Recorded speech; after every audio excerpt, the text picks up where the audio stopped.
Hello, I am Dr. Harindra. I am an ENT head and neck surgeon from Apollo BGS Hospitals, Mysore. And today I'd like to talk to you a bit about tumors of the thyroid and in what situations you would end up doing surgery for them.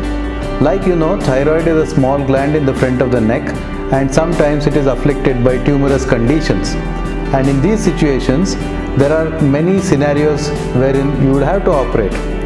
The main reasons when we operate are for cancers, for fear of cancers, for compression. When the thyroid tumor grows so big as to compress the surrounding tissues, then you would operate. Or for cosmesis, when it looks awkward in front of the neck, a huge mass there which is looking very awkward, you would tend to operate. And lastly, when the thyroid tissue is hyperfunctioning and causing something called as hyperthyroidism, wherein the thyroid hormones are secreted as more than necessary. So generally speaking, in the young female with a thyroid tumor which has been there for some time, they fall into a category called as a safe category, and surgery may not always be required. However, a few of them with investigations will show a suspicion for cancer, and these cases may have to be operated.